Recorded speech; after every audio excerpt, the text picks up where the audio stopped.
So the one thing that I want to highlight is that we have a low-touch edge AI experience for customers. And that's very important, right? Because customers just want a solution to work. They don't want to go in, label data, they don't want to go build models for themselves. So one of the key advantages we have is that we have built that capability into our system, into our platform, where you go in, you install the sensor, connect it to the gateway, make sure the data is flowing. From there onward, our platform takes over, collects the data, automatically labels the data, builds an AI model, download to the sensor, and off you go to the races, right? Now you start the inference engine on that, and you start getting inference results. So all of this, we want to make it seamless for our customers. Welcome to the IoT Spotlight podcast. I'm your host, Peter Rode Chen from Tolintech Sub Solutions in Shanghai. Today we're joined by Sundeep Ahluwalia, Chief Product Officer at TDK Sensei. Sundeep will share insights into TDK's innovative EdgeRx platform, which combines AI and edge computing to revolutionize machine health monitoring. We'll explore the benefits of real-time monitoring, the role of edge computing in enhancing decision-making, and how AI is transforming industrial application.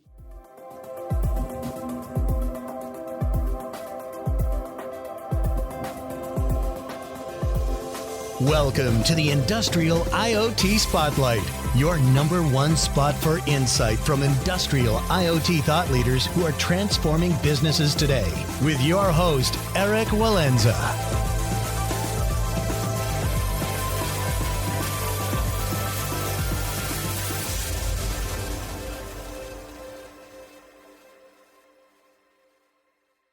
Welcome, Sundeep. Would you mind briefly introducing yourself before we dive into the questions?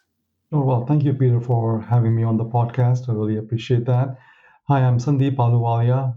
I'm the Chief Product Officer with TDK Sensei. So Sensei is a part of the TDK group of companies.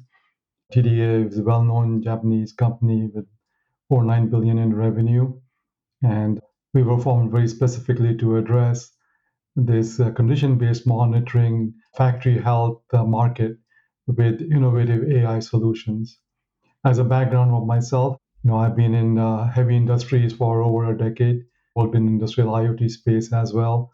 So I've done both product management and business development over the course of my career. And as a background, I have a EE, bachelor's in electrical engineering and master's in computer science. So I have a very well-rounded experience that I bring to TDK Sensei. Excellent. Thank you, Sundeep. So let's go through the questions by starting with an introduction to EdgeRx. Can you provide an overview on the EdgeRx platform, how it integrates AI and edge computing for machine health monitoring? Absolutely. So, EdgeRx is an industrial IoT machine health platform. It has several hardware and software components when we talk about a platform. And the key emphasis that I place on platform is that a platform is designed to be scalable. As we grow with new use cases and opportunities, the platform grows with us as well. So it's designed from ground up to be scalable. In terms of the different components of this EdgeRx platform, you have the sensors. Sensors, for example, our EdgeRx sensor has vibration and temperature, which is the most common type of condition-based monitoring sensors in the market today. But the key element of our sensor is that we actually run AI models on the sensor at the edge. The sensors then communicate with the gateway over Bluetooth, and then gateway is basically a communication bridge that connects over Wi-Fi, Ethernet, or LTE to the cloud, and for further AI processing capabilities. The other key component of our platform is our EdgeRx AI engine. And it's a completely autonomous AI engine that requires no human in the middle. It collects the data from the sensors, builds the AI model automatically and downloads it, and then the sensor starts the inference.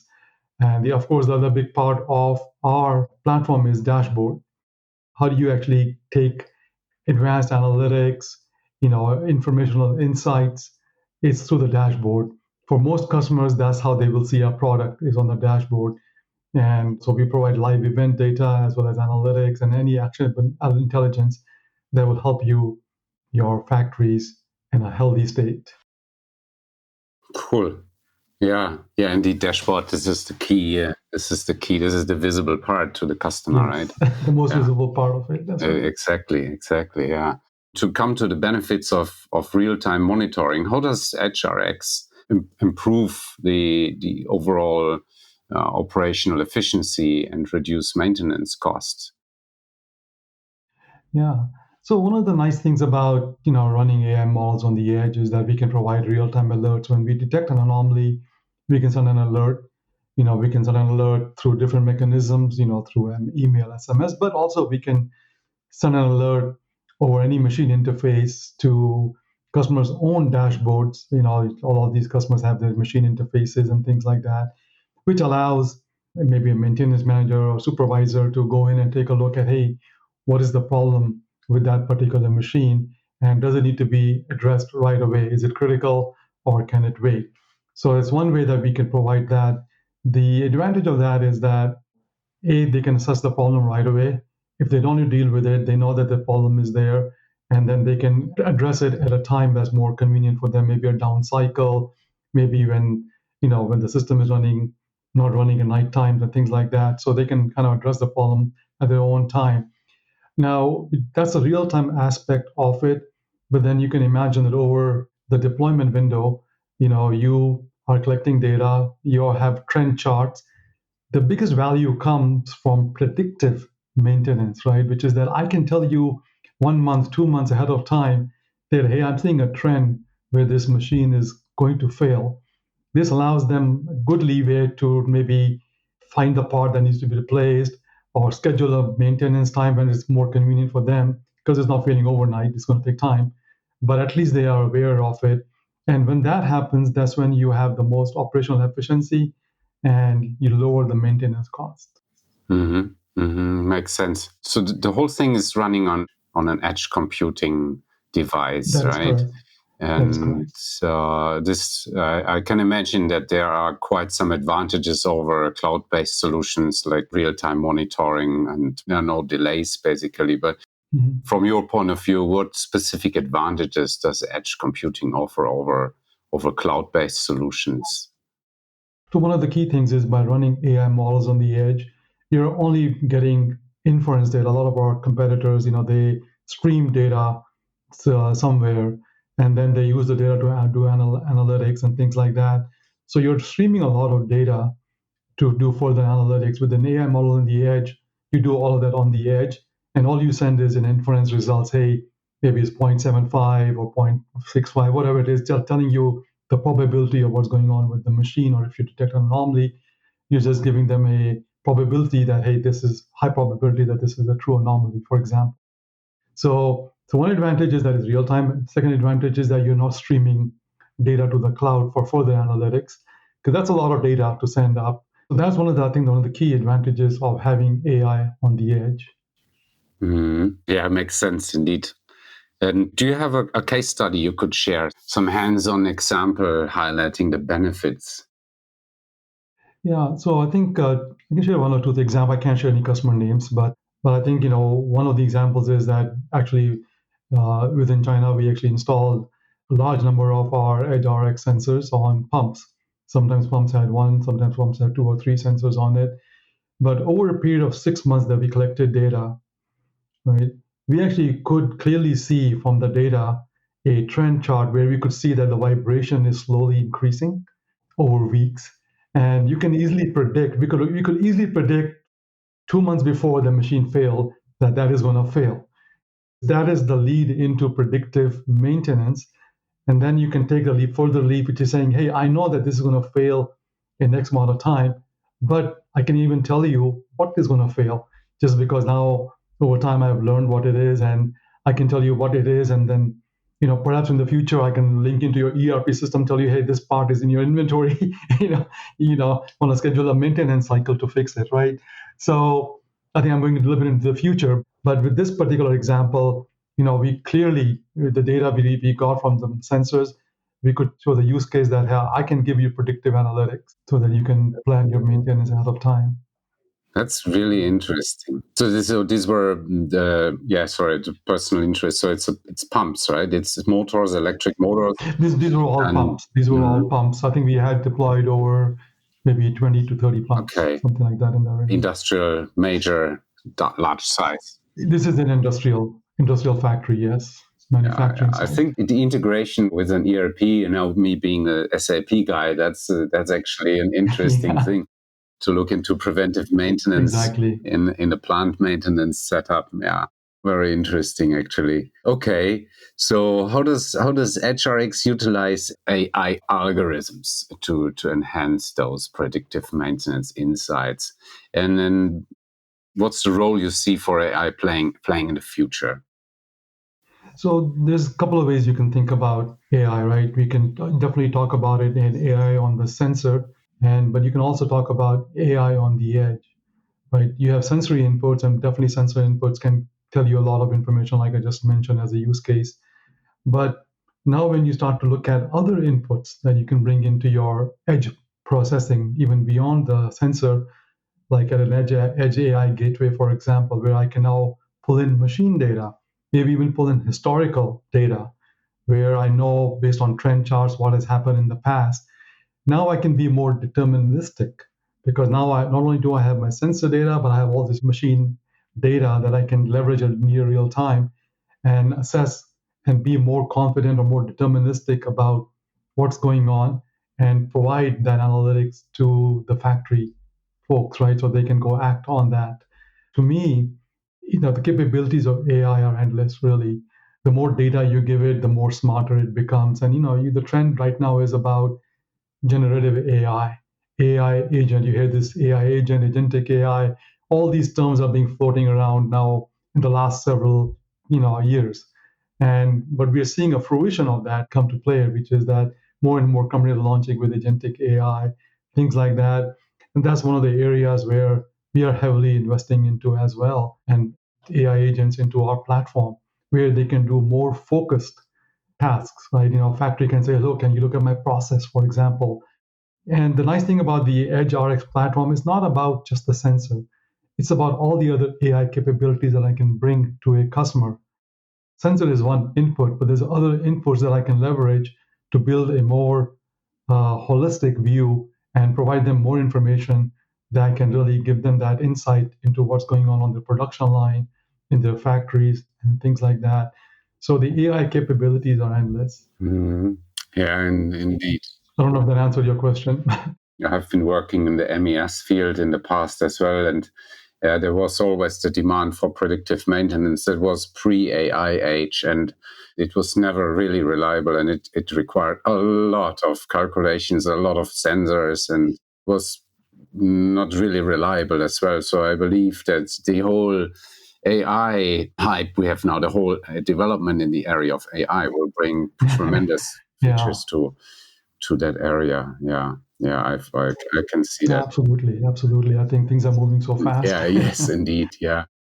So looking at your platform, what are the key features you have? What are the key features you offer? And I just list here some like smart detection alerts, continuous monitoring. But apart from that, what are the key features?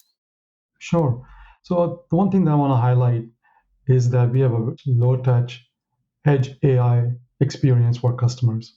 And that's very important, right? Because customers just want a solution to work. They don't want to go and label data. They don't want to go build models for themselves.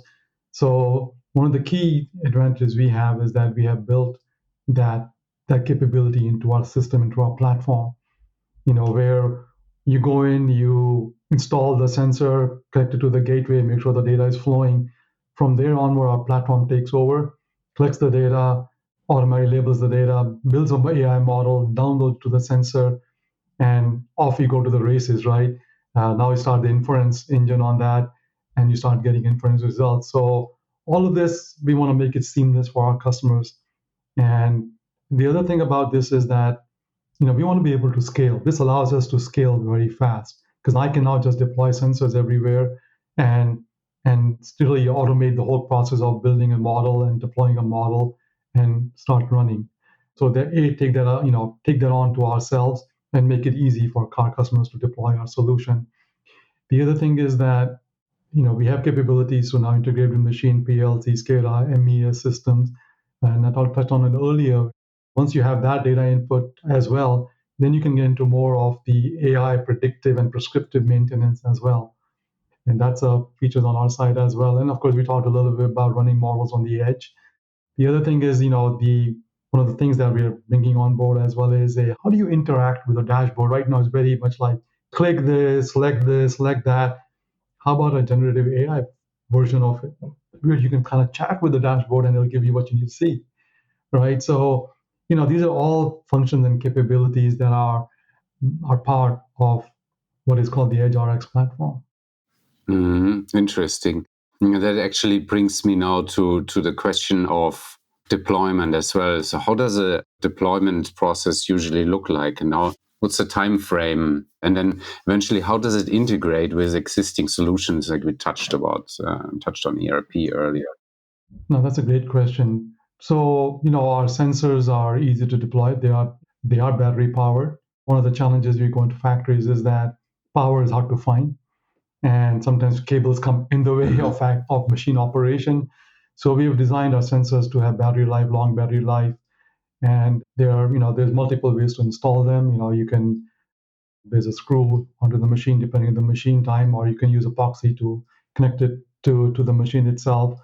And we made it very easy for our platform to connect to our gateway. So there's a little switch. You pair both the gateway and the sensor, and then off to the races you go. And we've taken security into mind as well. By the way, all of our sensors are white labeled, so no random BLE sensor can just connect to our gateway and start sending data. So we have done that white labeling as well to make sure that only our sensors can talk, or only approved sensors can talk to our gateway.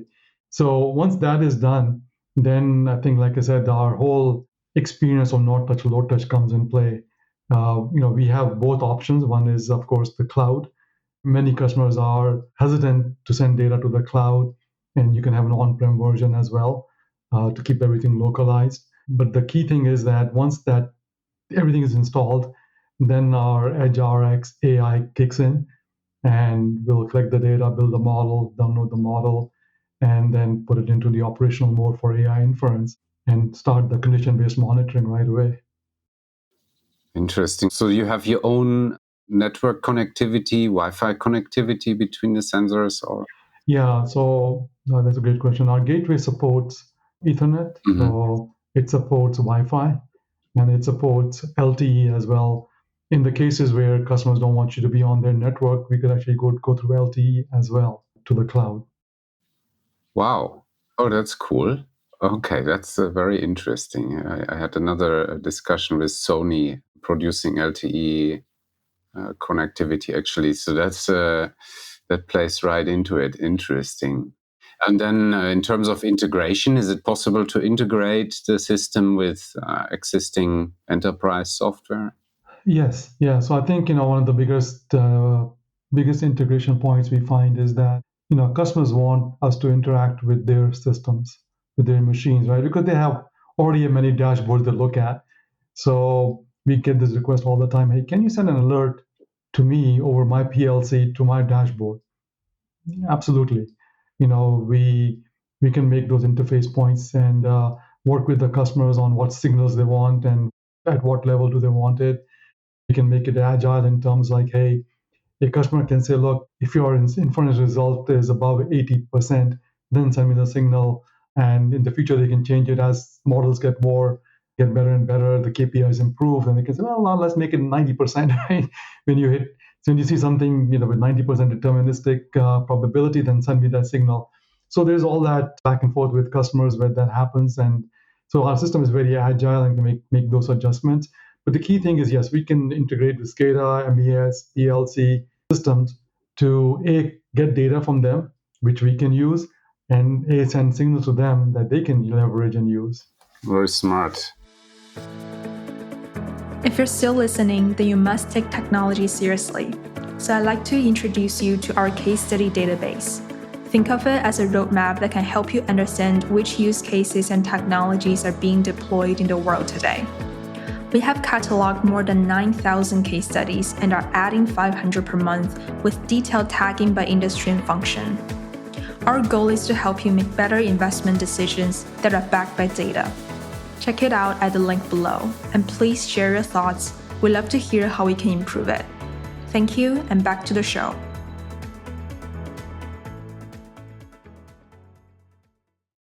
Looking into the future, what features can we expect to be added? No, that's a great question. If you look at kind of, where we are focused and what's happening, AI, IoT, big data, all of these are buzzwords that are floating around right now. But they're here and they're here to stay. And those three things are now driving this transition from Industry 4.0 to Industry 5.0. And we are right at the cusp of that.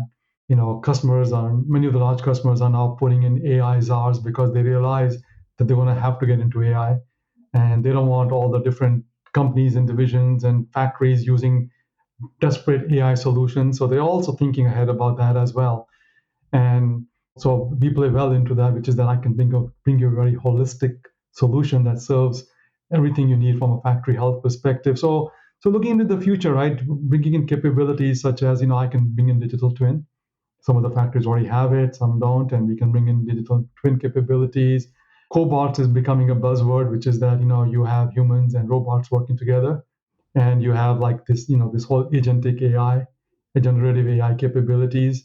And then, one of the things that I'm really interested in is that this whole AR, VR, right, which is that can you actually, somebody on the field who's going to go fix that machine, can I send him the right data to easily fix whatever he needs to fix, schematics, whatever it may be. So I think the capabilities are endless, and I can really see us leapfrogging into that area of providing all these capabilities on a single platform to our customers. Interesting. Okay. Well, it's gonna be interesting to see what comes in the future, I believe. Yeah. And the shift from Industry 4.0 to 5.0, yeah, I think it's going to be an interesting one as well. It's already, people are already talking about it. Yeah, here as well. People are talking about it. They're making a strategy around that already. Yeah. When it came, actually, this was a very, very hot topic here in China, Industry 4.0, and it's still being pushed by the government as well. Modernize your manufacturing. It's a big thing. Maybe we could shift a little bit towards the market relevant topic, not away from the technical part. So looking at the market impact, given the rapid growth of predictive maintenance in the market, how do you see the competitive landscape here for TDK Sensei? And also what kind of opportunities do you see? Yeah, we believe that the market is really, the predictive maintenance market is really big. And one of the nice advantages for us is that TDK itself is has a lot of factories and a lot of inputs and feedback we get, really talk about predictive maintenance and the need for as much of advanced notice as possible. For us, for many of our competitors, there's a lot of people in the condition-based monitoring space, right? We're not unique to that with sensors and things like that. However, what's unique to us is that we are grounds up, started with AI. While many people just said, hey, let me stream my data, maybe use an ISO standard to detect what's going on. And we just made the leap from ground zero to say, look, we are going to be an AI company and we'll bring in AI from the day one. So I think we are ahead of the game in that respect, is that we have started our whole business based on AI. But the market opportunity is huge. And I really do think that leveraging AI will be an advantage for us in our growth. Interesting. So how do you see HRX align with the broader goals of, since we talked about Industry 4.0 before, how do you see this aligning with Industry 4.0? And how do you envision the future for it and evolving into 5.0 and more intelligent manufacturing environments? Absolutely. So I think we can do condition-based monitoring with our sensors as well, right? So, but the leverage of AI really helps us differentiate that.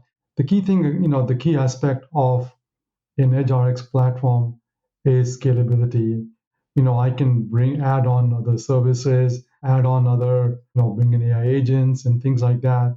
So the platform has been designed to scale with not just number of customers, but the number of use cases as well, and to really leverage the marketplace. I think we touched upon some of the things that I talked about, digital twin, but other elements as well, right? I can start looking at things like maintenance as a service, start looking at things like integrating with ERPs, and these are all the capabilities that the platform has been designed to bring that ease of integration and provide that one single holistic solution to customers to focus on their factory health. Okay. And then I got few more questions here at my end also about the challenges and solutions and the user experience. We have already touched on some of those topics. We touched upon that a a little bit. If there is anything else you would like to add to what challenges companies face today when they try implementing AI in their maintenance solutions. Yeah, I think that the biggest challenge with AI is always data. The more data you get, the better the AI models become. So for everybody, the challenge is always getting that amount of data and different sources of data. So I think that's a unique challenge it's not a unique challenge, it's a challenge that everybody will face, whoever wants to enter this market, or any market that needs AI. And that's one of the reasons we invested early, so that we can start building our models and maturing our models well ahead of anybody else. The bigger challenge is really about scalability. I think we touched upon that earlier, which is that if you want to deploy 50, 100 sensors, and how do you scale that so that you can provide value right away to the customers, right, as soon as possible. And that only becomes possible with solution like we have developed, which is that we have this EdgeRx AI that automates the whole AI model building and creation and deploying on our sensors at the edge. But we also have capabilities to do more processing at the edge, at the gateway level as well. So I think some of those challenges I think everybody will face. But having been in this industry for a long time, heavy industries, these challenges we became aware of very early in my career. So we have tried to address that up front. Yeah, very, very good. Okay, maybe because we have already answered most of those questions which I still had on my mind, maybe we can skip ahead to actually you just mentioned cybersecurity considerations. Yes. This is always a big topic. I was once in the situation of having an interview with an AI, and I was reading the fine print that nah, I'm not going to go for it. I'm not going to go for it because that's just too much information going into the cloud, and I don't know where it ends up. Yeah. This is for me as an end user standpoint, and of course I'm also in a business. It's always a big question. It started years back when companies were worried about putting information into the cloud. Some companies still are. I'm trying to convince companies that actually it's safer up there than it's on your premise. But okay, so what is your take on this whole topic? Yeah, this topic is actually very close to my heart. Just because I've been dealing with several heavy industries, steel in particular. Did a lot of business in steel industry and in heavy manufacturing as well. And there's one thing that's very common among all of them, regardless of the geography, which is that they all have cybersecurity concerns. And IT is very good about keeping it pretty tight in their facilities on what is allowed, what is not allowed, right? And what we learned very early on is that they have two networks in mostly in the factories. One is the business network. They may call it something else, but there's a business network that is of course connected to the internet. Then there's the kind of the automation or the engineering network that is an intranet, and it's not connected to the cloud, anything to internet at all. And that's one of the ways they protect it. And I'm very aware that the last thing I want to be is the source of any cybersecurity attack, right? So we take that very, very seriously.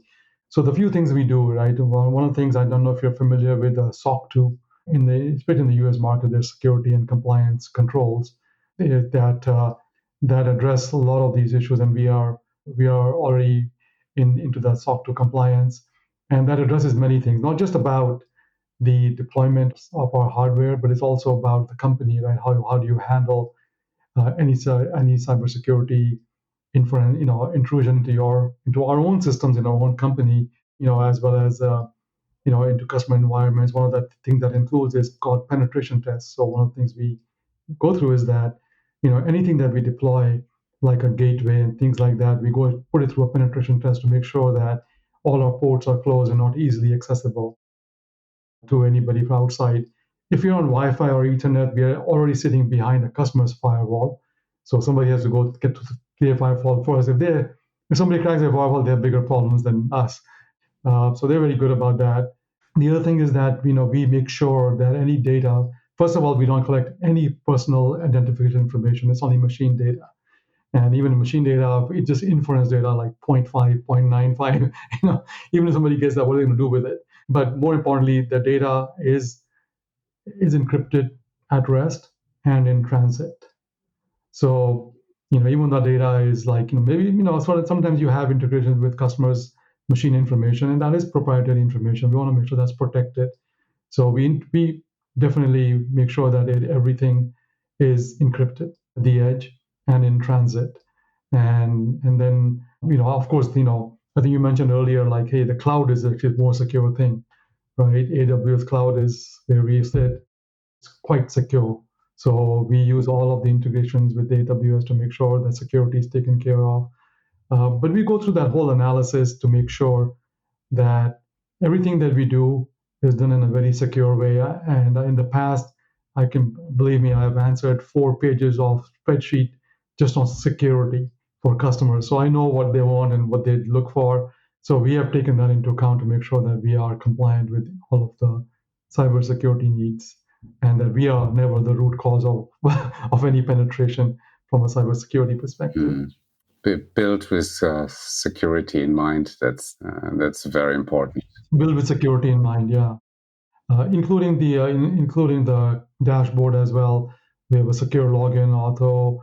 We can do multi-factor authentication. If customers want SSO, we can definitely put that in there too. We want to make sure that we are compliant and comfortable with what customers want to do. Perfect. Excellent. And then let's come to a final question about the future. It's always the final question. What is your conclusion? What's the outlook? Looking ahead, where do you see HRX evolving into, and what are your plans for the future? Yeah, I think first and foremost, we want to grow beyond just condition-based monitoring. We want to get into production health with predictive maintenance and predictive analytics, and then get beyond that into factory health with prescriptive analytics, provide more advanced and actionable intelligence to our customers, not just using our data, but data from them as well, and really looking at how else can we serve those customers better. I want some of the examples I gave earlier about digital twin, other tools that we can bring on board. Already they use multiple platforms. We want to make sure that we are the one platform that, in addition to what data we may send to them on their dashboard, that we bring value to them. A single point for all the different type of services that will help them not just keep track of what's going on in the factory from a machine and production line health, but overall factory health, and take that across the board to other factories as well. So with that in mind is how we created our Edge RX platform. Once again, scalability and security were the 2 key things that we looked at when we built out this platform. And we look forward to how this industry is going to evolve. AI is going to definitely leapfrog for everybody. And we can already see, talking to customers, they already have ideas and thoughts about what they want and how they want to use it. And so some of the things we're thinking about are actually not that far-fetched. Customers are thinking about that. Mm-hmm. Great. Thank you so much, Sundeep Ahluwalia. It's a pleasure. It was really a pleasure. Very interesting talking with you. Same here, Peter. Thank you for having me. It was a great discussion. Thank you.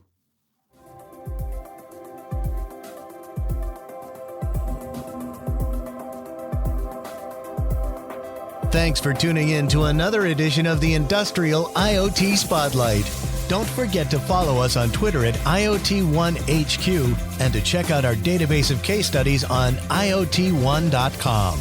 If you have unique insight or a project deployment story to share, we'd love to feature you on a future edition.